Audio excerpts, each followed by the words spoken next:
Okay, semifinal round. Semifinal round. Things are going to get a lot of interesting. Thing that I love, some people don't like it, but I do in a way. Semifinal round. I feel like a lot of the times, unless it's a very stacked year, this one, I don't think the playoffs were that stacked, to be honest. I think maybe you could have made the case for three really good teams and three coin flip teams, right? So I think it was kind of half and half, which is kind of when you do divisions, it's kind of the generic way on how you're going to get it. But look, let's be honest, this year was so bad with so many people checking out of injuries, COVID, all this nonsense, that honestly I don't think there was a need to have like an unstoppable team. I think teams got hot at right specific points in the season and then they just cooled off very, very quickly. When I look at how the bracket is now concluded into the semifinal round, there's a lot of things that I take into consideration. The number one thing that I am looking at, okay, is pretty obvious when you look at both sides of the bracket that you have one heavily favored team going up against a underdog, like underdog type of a team. Well, the history of this league, okay? These quote unquote lucky teams or these teams that are not that good or that they need everything to break right for them, they fit their definition. It's a coin flip. There have been years where I've seen teams make the Super Bowl that flat out never belonged in the Super Bowl. There have been teams that have gotten a bye that I've said flat out don't deserve that bye. I can go on and on and on, and I'm just going to give you a little historical fact because B Magic has not been a part of this league. Plus, I like to give as detailed of a content as I can. I know you guys enjoyed the player statistics that I just posted out, and I'll get into some of that in this matchup. Here's the history card of things that I want everybody to kind of take notice of. The Paul team from 2012, I always get my years mixed up, but I'm pretty sure it's 2012 that won it, which was Paul's only title in the league. That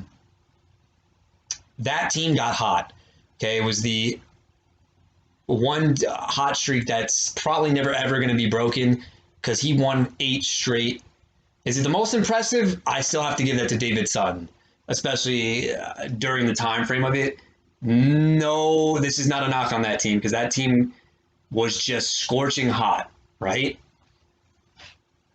And the person that they actually faced in the Super Bowl the rookie year was Allen, whose team also got very hot. So you had two hot teams, and the two teams that were getting bye weeks were pretty dominant. They didn't win. Fast forward a year later, 2013, excuse me, this is the year that I won it. You know, I was pretty much the most dominant team, bar none. Some people call it, or quote unquote, consider it the greatest team of all time. Thank you for that compliment, although there is a case you can make for douchebag after it. But anyway, so let me explain this. I almost lost to a hot pickup team, but that year was pretty normal. I think you didn't really have anybody. 2015, two dominant teams. It was the teams that were supposed to make it. The number one seed or the first and second best team in the league, whatever the hell you want to call it. That was 2014, 2015. Kind of same. Here's where things got really interesting is 2016. I had the number one seed, and far none. It was very, very stacked. The only thing that made me nervous was Ben Roethlisberger and Antonio Brown going up on the road. This is where Ben couldn't play very well on the road, and he didn't, which cost me, and a team that was not very good wound up beating me. And David Sutton, who is also in the same spot as in 2016, rolled the dice with some waiver wire scrubs, and it paid off for him up into the Super Bowl. He did not win the Super Bowl, but his management, he's the luckiest SOB that I know as far as fantasy football is concerned. And I think that last minute maneuver last week had proved it. So we've seen this before. 2017, was kind of an average year, nothing to write home about. 2018, all right, this is another where luck scenario comes into play. David's team was very, very good, and he won it that year. But one false maneuver cost, I believe, Andre his championship. And it wasn't even Andre's fault.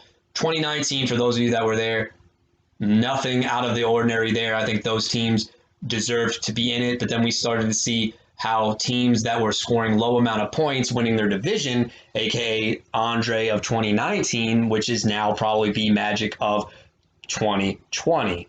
So I just want to kind of throw that out there. Paul, I know you're probably been listening and you're agreeing with everything that I'm saying right now. What I am trying to tell you right now is fantasy football has a way of really breaking one way or the other. On paper, this does not even look like a contest. But if you play your cards right or somebody F's up, things can get very interesting. And the fact of the matter is you have both sides of the bracket are set up very similar. The favored team is probably, and Paul, I've said this, when was it? October, November, I don't know, when I texted you and I said, it's going to be you and who else in the playoffs, and what my Super Bowl prediction was. I said those two teams to me stand out the most. I will say, though, Paul, I got to give you props for knocking out Johnny, because I had to give the kid some props, because I think at this point, if he wound up beating you, we would have to, as awful as it sounds, you have to start considering Johnny the number one alpha in this league. I don't want to say it, but numbers don't lie. He's had the most wins of all time. He's had the most playoff appearances of all time. I don't know about playoff wins. I don't have that data with me, but he's only got one Super Bowl title. But that thing is on hold, because I think there's another guy, if he plays his cards right, that you're as ridiculous, because I want to be number one. I mean, you can hear it in my voice. But there's somebody on the other side of the bracket that if the cards break their way again, you really have to just say to yourself, okay, this kid is just knowing what the hell to do. Paul, you've knocked out probably, in my opinion, the second best team in the league. And I'm not disrespecting you, Paul, at all. I think you're a top 3 team, but I still had you at number 3. Nothing disrespectful about that at all. It's just that Johnny's team, you are very fortunate. This is it's hard to predict. That management situation, when I recap that Johnny team, I got rid of a stupid trade. I understand it. In the courtroom, yeah, it was dumb. I gave away 3 people for Jerry Jeudy. He probably is freaking awful now. But with Johnny getting Mostert back and Johnny getting Austin Eckler back, this kid found himself with an embarrassment of riches. A lot of people say in the beginning of the season, stick with that, right? Because you never know when a guy can get hurt. You need the next man up mentality, which I agree with. It is not that good, though, to go into the playoffs and have to decide between 3 people at a last flex spot, which is what the situation was in this case. And unfortunately, you're looking back at it and saying, wow, F me, I really should have done that. This is not a management shame on Johnny by any means, because I probably, looking back at it now, probably would have also had Cam Akers on my bench. Reason being, because it was a Thursday night game, short week, I don't trust it. But I'm just saying this is what can happen. So, Paul, very, very good props to you here. And it was a close matchup. I know Baltimore D has let you down. They almost let you down, and which would have really opened up the gates for Johnny. So let's talk about this side of the bracket. B Magic versus Paul, which is becoming the new rivalry, I guess, in this league. B Magic, welcome to the NFL, or fantasy football rookie, if you will. You got thrown into the lion's den. Now, it is very, very funny. B Magic, a little bit of a history fact for you, or something that's going to be interesting. I want to say, love having you in the league. Appreciate all the positive support that you've given back to me. That means a lot. Before I even knew that we needed another contestant in this league, we had already picked the divisions out of a hat, and the rumors swirling around the room. I'm not going to name names because the kid that you replaced hasn't been that good in fantasy football. A lot of people thought that Johnny was the clear-cut runaway with this division. They did not respect the other competitors in this division. Now, yes, I know your team has gotten a lot of lucky breaks. You're not going to deny that yourself. It is what it is. That's the only thing you could say. But for you to come in to get a number one seed as a rookie, very impressive.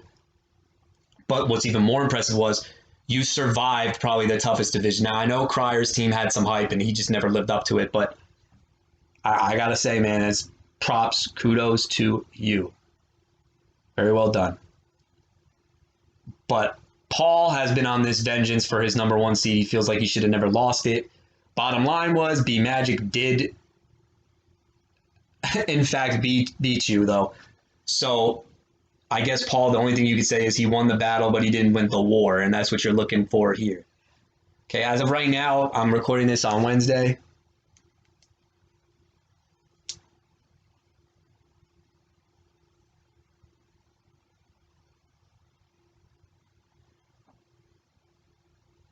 Let me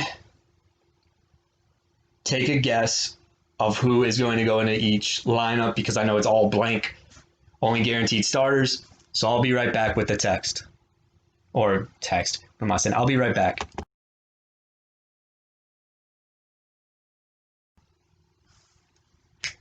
Moving along to the next matchup. This one's going to be actually. I honestly thought that last matchup was going to be not that competitive, but it turned out to be pretty competitive as I went through the matchups. Now we have Light Roast versus Vintage One. I know a lot of people, including myself, have been on the hype of the Vintage One, right?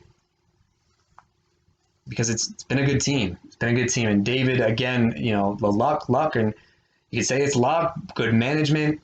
For the longest time you had Crowder in, and then I think reports came out he might not be 100%. He might be limited. You go to Aguilar, and these deep threats, man, you just know how to play them. I feel like that's the thing. I feel like when you start these deep threats, they go all for like 50, or not 50, but you get my drift. When anybody else does it, it's like a donut. And that's harsh because he had Aguilar. Patty Mahomes versus Jalen Hurts. Okay. Glad to see that Tua is not in this lineup, even though he didn't even play last week. And you wouldn't even have started him since he's got a lot of injuries to deal with. Jalen Hurts, I believe, is the right call. I don't think he looked that impressive. It was very simple for what they did, which is why they had no film on him. It's why they beat the New Orleans Saints. Jalen Hurts goes on to the – is he on the road? Yeah. Goes into Arizona. It's a solid matchup. Not going to deny that. Man, I'm sorry. I had to stop because this snow is coming. Jalen Hurts, I like this matchup in a pace-up spot. And this guy's not afraid to take off and run. Like, he is going to run, which for fantasy, you're going to love the floor. I like the spot start. You finally got it right. The only other consideration you might have is Jared Goff. The only problem with Jared Goff is he might not need to throw in that game at all. So I like this call by Jalen Hurts. Patrick Mahomes is still going to be Patrick Mahomes, whether you like it or not, though. So I got to go Patrick Mahomes. Final score between the quarterbacks. I'll give Patrick Mahomes 37. Yep, I think that like Patrick Mahomes in a dome just seems not like it seems that shouldn't be allowed. Jalen Hurts, he'll get there with like 24 points, so you could do worse. So that gives David a distinct advantage because of the elite talent at quarterback. Nelson Aguilar, who would have thought that the only reason you advance is because of Nelson Aguilar call? By the way, when it came down to Aguilar and Seattle D versus Andre's three guys, I even said to myself, David's going to win because Gurley sucks. And he does. So Nelson Aguilar at home against the Chargers. Casey Hayward probably not going to play. I don't know if Chris Harris stays on him. I don't think it matters. This team is giving up on Anthony Lynn. He's a great spot start. If Derek Carr has time and they're able to run the ball, he is great off of play action. Sammy Watkins, why not include him in this stack? You never know when Sammy Watkins is going to strike. And knowing David's luck, oh, yeah, this would piss me off too if I went out and had to play Sammy Watkins going off. Harsh. Tyreek Hill is the ultimate chess piece against Patty Mahomes. So congratulations to that. He's the guy he got the big plays. And Devontae Adams. I can't stress enough how like this is the greatest combo that you could have ever attained by drafting. It was possible, but I thought it was highly unlikely for whatever reason. People decided to draft really crappy running backs during that round. So congratulations, Harsh. Got to go with Harsh on this one. Dropping $70 for Lynn Bowden, who's in the running back spot. You can play him in each. Leonard Fournette, yeah, pass. I don't care if Ronald Jones is out or not. Leonard Fournette, I'm telling you right now that Ronald Jones looks a lot better than Leonard Fournette. Bowden is used more as a receiver, so you're plugging him in. I have no idea how they're going to use him. I think DeAndre Washington got picked up again. I don't even recommend like Gaskin, Washington, like these guys like Gaskin. We know what's happening now, right? Gaskin is the only guy you can trust. Jonathan Taylor season. Yeah, Jonathan Taylor, man. Before I want to say he looked amazing. The blocking was impeccable. The wide open lanes that this guy has. And when he gets past the first, the problem with Jonathan Taylor is his vision still is a big question mark. Like I've seen games where he just runs right into the blockers, but if he finds a hole, look out. Look out. And now you get Houston. Yeah, Jonathan Taylor's going to be good. James Robinson, this is not a good matchup for him on paper, but this defense has been heading in the wrong direction recently, so I wouldn't say that he's bottom line. Harsh wins the running back department. Wall Street, Darren Waller. Gotta love it. Gotta love it. Oh, good streamer here, though. Evan Ingram against Cleveland. Cleveland's been really bad against tight ends. Mark Andrews, though, did let Johnny down last week, so maybe this isn't stream proof. Gotta love Derek Carr's number one target. Christian Kirk, DeAndre Hopkins. I almost said Antonio Brown. A.J. Brown, and one of my league winner guys, Jeff Wilson, the guy that David Sutton knows very well. Well, how did we get to this point? The Cardinals guys you've been stacking, and look, oh man, he went off last week, but I think, yep, okay, this confirms my suspicion. This is a fantastic matchup to have Cardinals in, right? Phillies defense, David, you know very well. Look, I'm going to say this again. Murray started to run, which is great, but you don't own Kyler Murray. Kyler Murray is only going to throw within like 15 to 20 yards. Hopkins has to get open. I think Hopkins will be fine. I don't think they attempt to throw deep with Kyler Murray. So Kirk, again, I think is out of the equation here.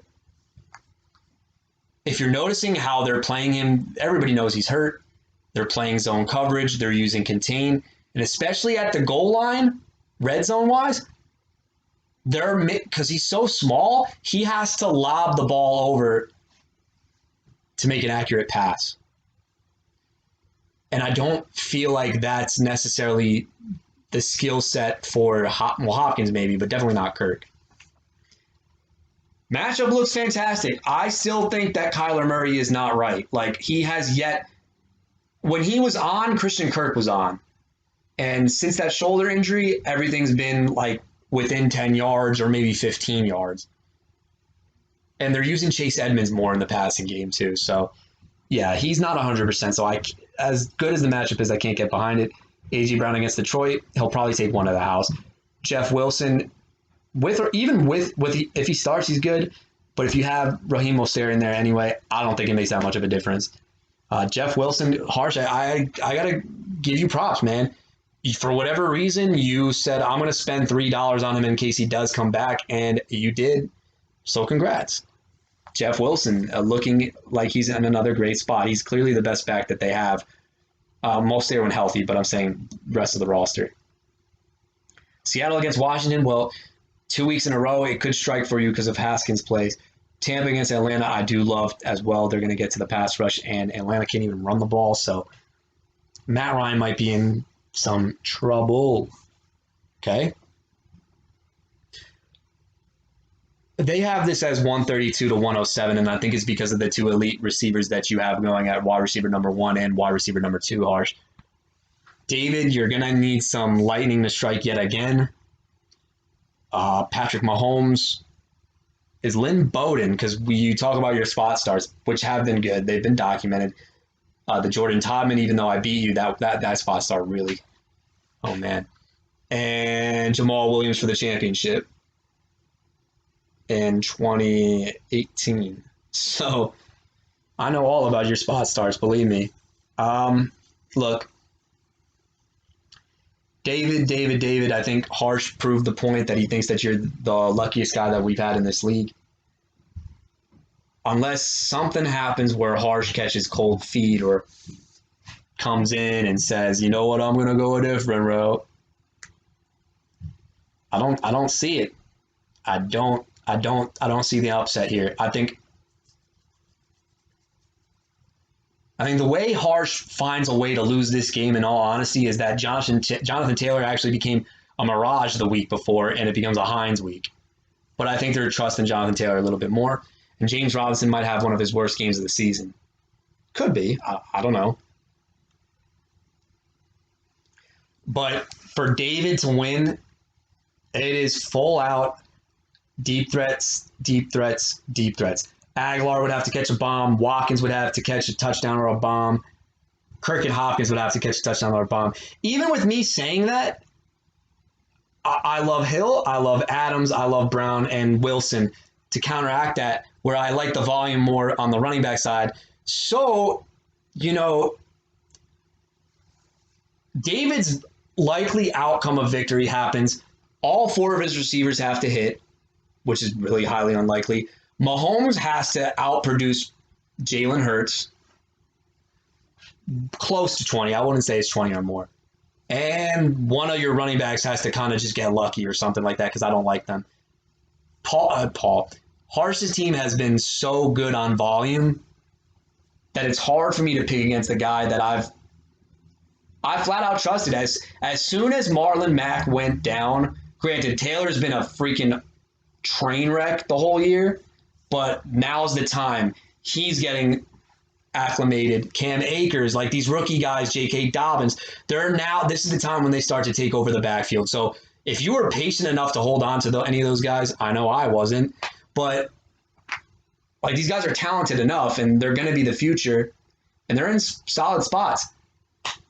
Harsh, your roadblock every year when you've made the playoffs, your journey has always stopped at the semifinals every single time. I think you get that monkey off your back, buddy. I think that happens this week. Final score, I'm going to say the vintage one, 145 to David Sutton, 122. All right, so here we go. Breaking down B Magic versus Paul, round number 3. Paul, looks like you had to take out your division twice in order to get here, which is kind of interesting. Breaking down an elite quarterback matchup, Aaron Rodgers, Russell Wilson. Aaron Rodgers is trying to be the first quarterback since Cam Newton to win back-to-back fantasy championships. Aaron Rodgers led Johnny to his first title. Can he do the same for B Magic in what looks like a very positive matchup against the Carolina Panthers? He takes on a guy, Russell Wilson, who I believe has 2 rings in this league, maybe 3. I have no idea. My guess is it was either Max's quarterback or Coffey's quarterback. I don't remember, to be quite honest with you on that one, but he's been involved in some championship-winning teams as well, and rightfully so. He's a great quarterback. This matchup, with them going out on the road at 1 p.m., this is a weird spot. I'm not saying it's a bust. I'm not saying it's an explosion. I have no clue what to make of this match. There's a lot of weird factors as I'm breaking this down on a Wednesday. Weird factor number one, okay, the 1 p.m. start time. Russ hasn't been amazing at these 1 p.m. start times. He really hasn't. It's that old theory of West Coast traveling east. We get it. The reason why it's a weird spot is that this Washington football front has been absolutely lights out. If you get Russell Wilson against a line that can generate pressure, it's still becoming a problem. It is. I'm not going to deny that. Leonard Williams, former Jet on the Giants, had 2 sacks against him. Jets obviously can't get to anybody, so that doesn't count. But any line that can't protect Russell Wilson, this looks like a very odd spot for Russell Wilson to be in. I am a little bit concerned. If you ask me right now, gun to my head, how concerned am I about Russell Wilson on a scale of 1 to 10? I am going to give it a 5. I do not think this is a 30 plus 40 point explosion type of a week. The only reason why I am saying it is not total caution to the wind is because Dwayne Haskins is on the other side. And the Seattle defense has stepped it up, believe it or not. I know it's shocking. Since Jamal Adams has come back, I don't think it's Jamal Adams. Jamal Adams, not saying this because I'm a Jets fan, he's a little overrated. But Haskins is going to continue, and he's going to continue to put this Washington team in bad spots. Why do you say that?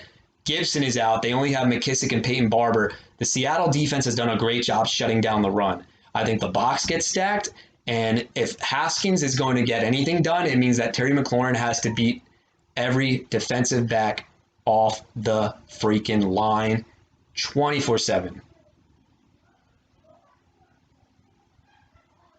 So I got to say, I am a little bit concerned. Sorry, somebody just entered into my house and is very, very loud. So I had to pause for a second. I am a little bit concerned about Russell Wilson in this matchup, not because I think he's a total dud. I know he's pissed off Paul a few times this year. He is projected at 28 points. I'm going to go under. I'm going to say 22 points for Russell Wilson. Aaron Rodgers, I'm giving a clear cut advantage to Aaron Rodgers because of this factor and this factor only. He is now in the MVP discussion. Last year, the other Aaron Jones, who was also in this matchup, was the clear-cut MVP. No ifs, ands, or buts about it. The thing that I found interesting, and Paul, I don't know if I told you this. I was talking to somebody in this league on the phone. People thought Aaron Rodgers fell off because he didn't throw touchdowns last year. He looks the same like he always did. The only reason last year, Aaron Jones just scored all the red zone touches, right? And then if you were on team regression police for Aaron Jones, well, congratulations, because he doesn't have that many touchdowns this year. So I guess you win that one. I guess they got to go somewhere, right? Rodgers, he's got 37 of them. Carolina Panthers, Aaron Rodgers is going to this team and saying right now, we have the 1 seed. We need to make people believe in us. We need to get out there. We need to just kill all these really shitty teams that we're up against. That's our game plan. Let's go ahead and let's do that right now. Okay, Aaron, let's see it. And I think he gets that done. As long as Davante Adams is healthy, Aaron Rodgers to me is mid-20s at best, or worst. Excuse me, not at best. Well, that 27, I'm going to go way over. I'm going to say 35 for Aaron Rodgers. So I give the quarterback advantage to B Magic in a very positive matchup. Okay, now you all are going to give me, you know what? I'm just going to go through all your skill position players. Sorry, I don't know who I'm calling here. B Magic, your whole roster, except for the Aarons, is filled out. Paul, you only have Metcalf, but I know you're not Belichicking him over here. So let me go through the Paul projected lineup. I'm going to say Metcalf and Stephon Diggs. DK Metcalf against the, I keep saying Redskins, against Washington. Washington's defense has been very good against the pass this year, but it's a little fake. Okay, they haven't played a lot of teams that have elite number 1 receivers. When they haven't looked that good. Case in point, Brandon Ayuk last week. Thanksgiving Day, Amari Cooper torched them up. And Pittsburgh really doesn't have a number 1 receiver. Sorry, not sorry to both of you. But they are good. They've just been getting very fortunate with facing teams without alphas. DK Metcalf is by far the most dominant receiver they have seen or faced all year long. Ron Rivera probably realizes this. He's probably going to say, we need to get to Russell Wilson. And my guess is they're going to bracket DK Metcalf. That would be, if I'm Ron Rivera, that's probably what's going to happen. I don't think it's going to make much of a difference. I think this is a very, very ugly game, but I think Metcalf might be able to salvage a really average day for Russell Wilson. I'm going to say DK Metcalf 15 to 17 points, which is fine. I'm not huge on a big explosion game for DK Metcalf. He could certainly get there in this matchup, but I am a little bit concerned that this front is going to get to Russell Wilson in order for him to have that time. Could this potentially be a Tyler Lockett week? I'm just going to throw him out there because at this point, it's clear the alpha number one is DK Metcalf, but I am still under this impression that they don't use Lockett unless they flat out say, we need to, and they're going to save him for the playoffs. Look, you can say all you want. Like, I could be a Tyler Lockett homer, that's fine. If Tyler Lockett does not show up for the playoffs, I'll say I was wrong about Tyler Lockett. But I've seen this again and again. I told you last week, Paul, and I did call this on your podcast, or the podcast that I did. Tyler Lockett, they don't use, whenever they look at the schedule and say, oh, we got the Jets, yeah, we're not going to use Tyler Lockett. They treat him like a baby every time he gets hurt, and they say, oh, are you okay? Yeah, you don't have to do anything. We'll let DK take over from here. The games and when they've had to be competitive, okay? Week number one doesn't really count because it's week number one. Week two, when the Patriots were competitive, Lockett goes off. Bam, right? Dallas, which was competitive at the time, it was a shootout. Lockett has a 3-touchdown game. Beautiful, right?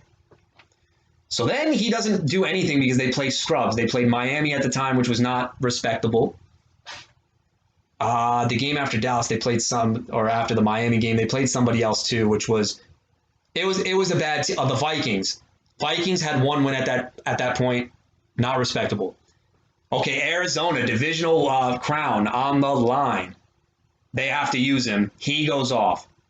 And then Arizona, again, he went off again. I know he's been boomer bust, but I'm saying if you look at the games and when the only game where Lockett failed, that was a competitive game where they said to themselves, okay, we need our best A game, was in fact that Bills game. Other than that, when they say, look, it's go time, we need you all over here, they baby him.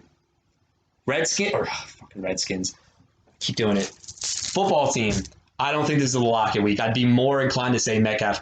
Only way, okay, Paul, listen up.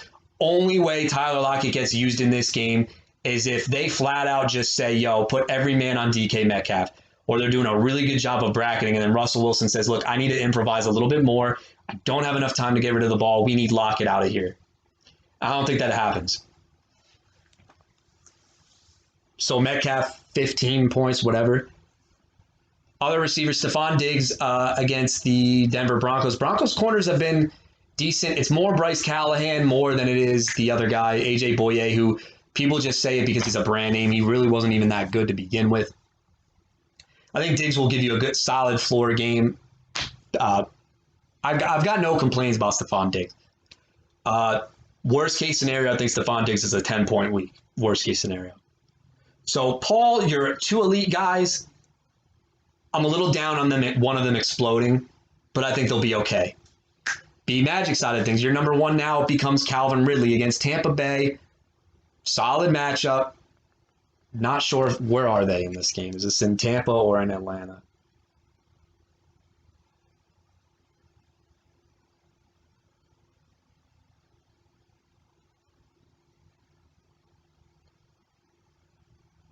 Okay, so they're in a dome. Even better. If Julio Jones comes back out, more power to Calvin Ridley. I feel like Ridley is kind of like Stephon Diggs. He's going to get 10 at least and a possible touchdown. I know he had a 22-point performance. Ridley, I'm going to say this. With Julio, I think Ridley gets 21 points. Without Julio, I'm going to say 17. So it's a weird thing that I'm saying there. And I firmly believe that this guy is finally going to get a start for you after you talk about a magician, B Magic. This is you, B Magic, the magic touch. T.Y. freaking Hilton. Really? We have to delve into this. First of all, I went back, looked at the numbers, and by the way, if you guys are even more impressed, I do this all in the mind. I remember it, and this is not me being cocky, but when you make the playoffs so many years, you just remember weird shit. T.Y. Hilton has been in the playoffs for 5 straight years, as weird as it sounds, because he hasn't been that good this year. What's going on? Why does he like playing for B Magic and nobody else this year? Well, hindsight would say that maybe he was just getting unlucky because he was getting targets, but he's lost a step or two, and they, for whatever reason, they don't use him in the slot that much, like when he was with Andrew Luck. That's how he became a household name. T.Y. Hilton's biggest splash plays are all against zone coverage, and that long bomb last week was a busted cover 2 coverage, which means nobody's covering him. He's wide open down the middle of the field. But narrative street here, folks. T.Y. Hilton is very notorious for killing the Houston Texans. The only game that I remember that in his career where he didn't do anything was the playoff game where he wore that clown mask, which was 2 or 3 years ago. It was Andrew Luck's last year, so whatever the heck that was. That's the only game really, like, he has not done anything that I can remember when he's been healthy, at least. So narrative street here, you know what? B Magic, you got the magic touch. It would be a shame if it ends out for you in this one. This is a solid matchup. Paul, I'm a little bit nervous. If you told me T.Y. Hilton weeks 1 through 10, or 1 through 11, whatever the hell you want to call it, yeah, I'd laugh if somebody was starting him against me. Not anymore. Got to take it seriously. I say T.Y. Hilton gets there yet again. I'm going to say 14 fantasy points. So, believe it or not, if I just give you my breakdown like that, I'm actually going to believe to say that this is a draw. Now, as I'm going through this matchup, B Magic has the slight advantage if Rodgers outperforms Russell Wilson. Things are getting interesting. Paul probably getting his blood pressure up as he's listening to this. Running back wise, okay? Now, Paul, I've got to say, if there's one weird thing that I'm actually going to applaud you for in this one, this is the ultimate checkmate move that you have in this matchup if you win. Paul, I've been very critical about this weird Seattle stack you have going on with Metcalf, Russ, and Carson. Because I told you in week 1, I said, Carson doesn't catch passes. Well, a lot of his touchdowns have come through the air this year. Why? I don't know. So it limits your quote-unquote upside. Take, for example, the Jets. Russ decides he wants to spread the ball all around. Metcalf got there. You were fine. Russ got there. And Carson did enough, right? But you're never going to have a game where if Metcalf goes off for 20 plus, Carson won't. That's why I always love swinging for the home run. But it is good enough if you feel like the opponent you're playing doesn't have enough firepower. And the reason why I'm saying this is good for you in this week is because he has Aaron Jones on the other side. The only extra added bonus here, you plug in DK Metcalf. So if Russ gets there, most likely Metcalf is going to get there. So you got the extra bonus, which means, boom, checkmate. This is very interesting because I feel like I'm actually in favor of this stack against B Magics. Because Aaron Jones, splitting time still with Jamal Williams, me being an Aaron Jones owner, I used to hate having to deal with his bullshit, okay? Jones hasn't been that great this year, man, and he still is a great RB2 to own, but like even in some of these matchups, like Philly, he only got there at the end of the game. Detroit, worst run defense, nothing. This is an Aaron Rodgers-led team, and I honestly think it's because they want to save. Maybe it's because Jones gets unleashed in the playoff run, right? Maybe. Carolina is a fantastic defense to attack, right? I don't expect this to be a shootout, especially if McCaffrey is going to be out. So I'm going to side, again, Aaron Jones versus Carson, though. Oh, I can't believe I'm debating this. I don't like the Washington front. And the thing that gets me a little bit nervous, don't get cute, Paul. Don't get cute, Paul. I'm going to say it again. Don't get cute. Rashard Penny is probably going to practice this week. There's a lot up in the air, and Washington is very decent against the run. So I would still lean Aaron Jones a little bit. He's got to find the end zone in this one. I will say Aaron Jones, 14 points. He's not getting these 20-point performances. Christopher Carson at 13, I think it's close. This might be more of a draw, but if I said Aaron Rodgers gets 37 points, I can't flip-flop and say Jones gets 20. That would mean that the Green Bay Packers have to put up 50-plus against the Panthers. Very possible, just highly unlikely. Running back 2, worst starting running back in the league, Ezekiel Elliott.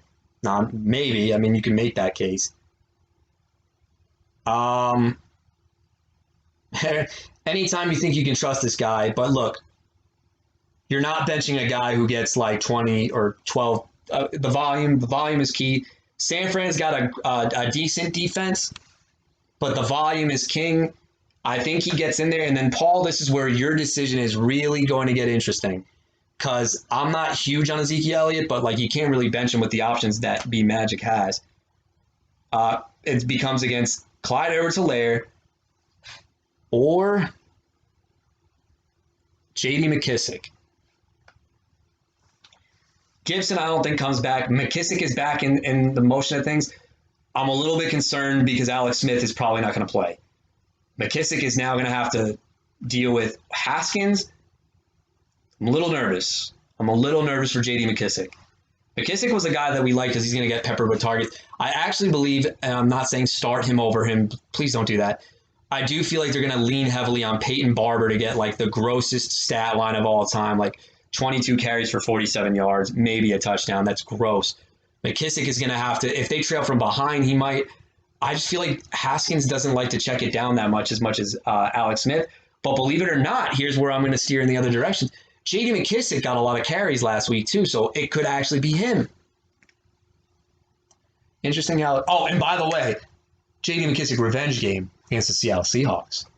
He had his revenge game against the Lions where he got 2 touchdowns, Paul. Just saying.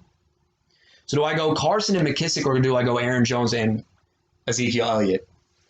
I think the matchup, because of Jones going against the Panthers, I'll give a slight edge to B Magic. This is weird, Paul. You're probably fuming right now. Call it like I see it, though. I don't like Zeke. If Alex Smith was in, I would say draw. It's freaking Haskins, dude. I can't get behind Haskins. Okay, now you can breathe easily. Travis Kelce against New Orleans will go off against whoever he has, which I'm assuming is Rob Gronkowski because he's rolled with him the whole season. Against Atlanta is not a bad matchup, but Gronk is touchdown or bust. Even if Gronk gets there, Kelce has just been the definition of consistency. The Broncos were the only game where he just flat out didn't show up. This is where the matchup is going to be won. It's going to be in the flex department. So I'm going to just throw out names here. The B Magic side, my guess would be Claypool and Cole Beasley. Cole Beasley really gets me nervous if I own him. I mean, if I'm going against him, sorry. Without John Brown, man, this is a guy who they rely on a lot. They're going into Denver, high altitude. I've never seen Josh Allen play in high altitude type of an environment, which leads me to believe Cole Beasley might be relied on a little bit. Diggs is going to get there.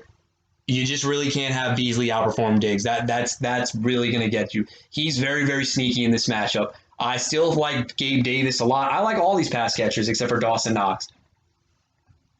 Claypool is the interesting part because Paul might have to make a decision on Deontay Johnson. Let's talk about these Pittsburgh guys. All year, Johnson's been getting volume and he's been getting drop after drop after drop. Okay? Here's what we know.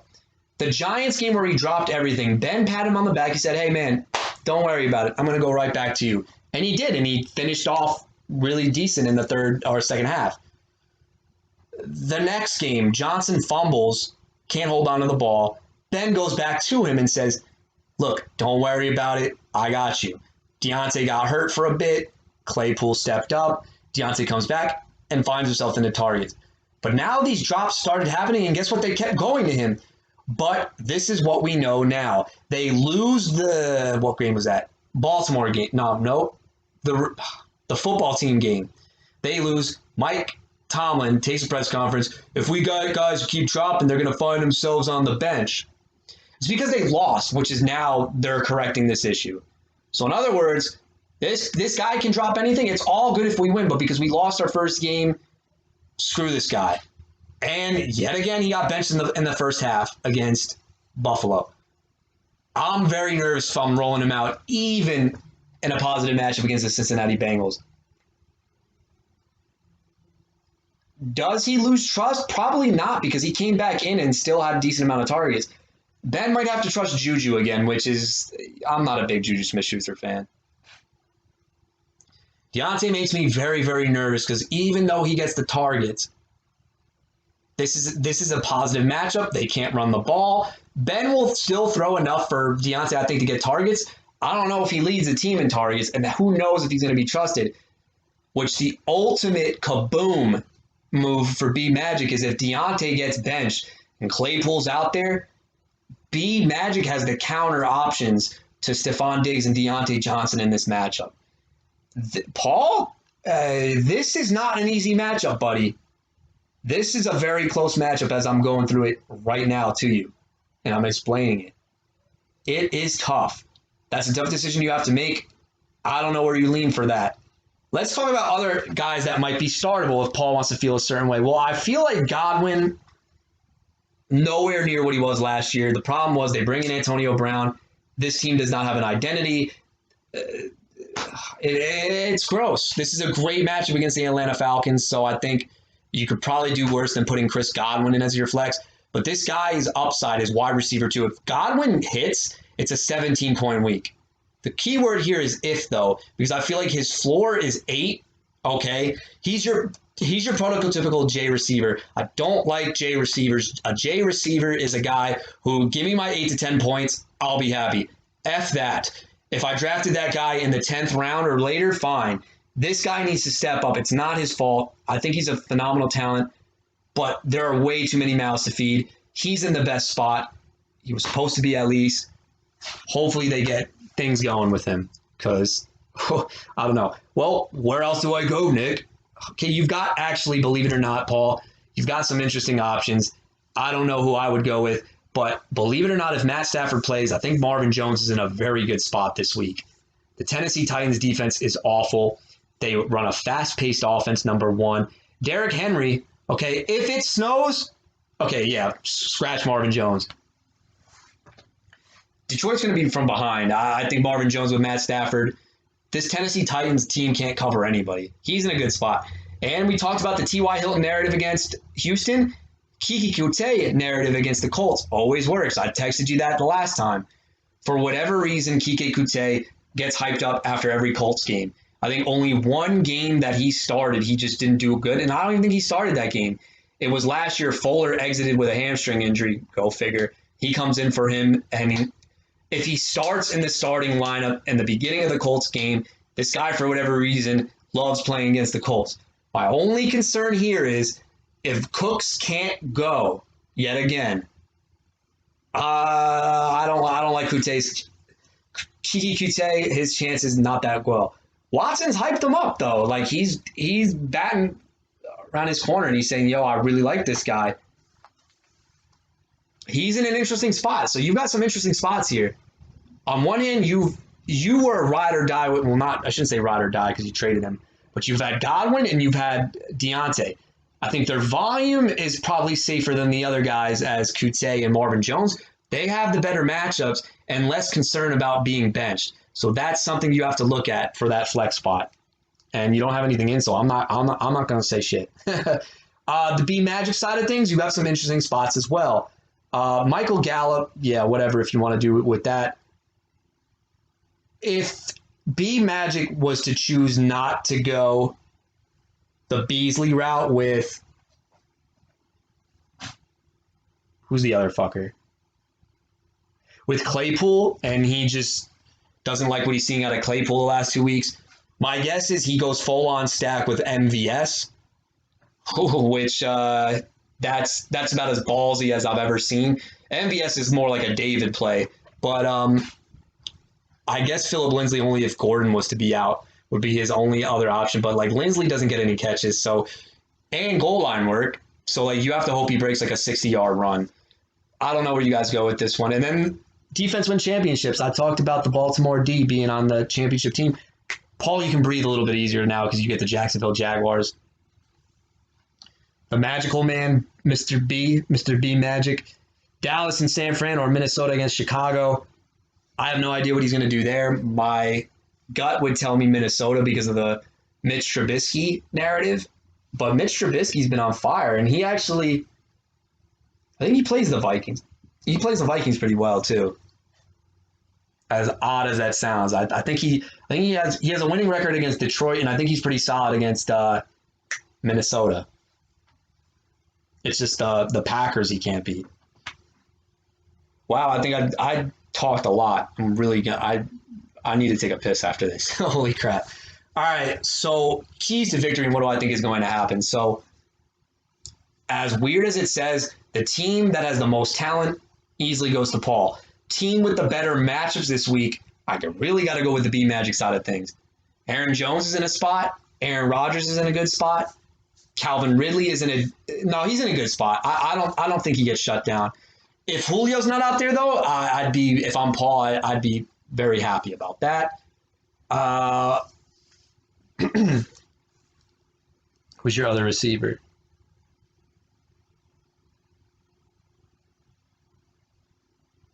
Why do I feel like I talk? Oh, and T.Y. Hilton has a great matchup. So I think there's better matchups here for his side. Paul doesn't really have the best matchups in here at all. I think, look, talent wise, this is no debate, right? But this Paul team is not in a great spot this week. I'm a little concerned about it. The best matchup I think Paul has going for him is that Ravens D against Jacksonville. If I'm playing the matchup card, I'm very nervous because B Magic could really spoil everything for Mr. Paul. Could happen. Oh, no. Take it back. Travis Kelce.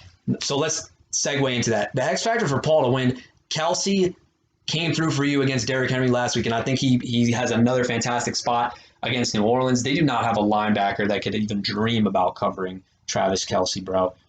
He should be fine. If he has another game where it's the high teens into the 20s, you're really going to need that again because I'm believe it or not, if this kid plays his cards right, these you might need Travis Kelce to have a career game. Huh. Man, I love talking about this crap. Anyway, look, B Magic has taken the league by storm. A lot of people said he's been lucky. The T.Y. Hilton pickup, for whatever reason, seems to be working in his favor. Let's talk about this, man. This is going to be tough. Like Paul's team, B Magic's team, I feel like can only get there with one of Rodgers or one of Jones. I don't think they both go together. B Magic, for whatever reason, bro, you get these victories and you play your cards right most of the time, or you get these lucky breaks. But I think when we add up the totals at the end, it's going to be a very close game. And I look at the score, and the difference maker in this one is going to come down to the tight end and the defensive position. Because I feel like his flexes will actually outperform Paul's, but not to a point where somebody goes off for 20 or 30. Where Paul, on the other hand, has Mr. Travis Kelce and the Ravens D, which look like they are in blow up spots. Final score. Paul 139 to B Magic 137.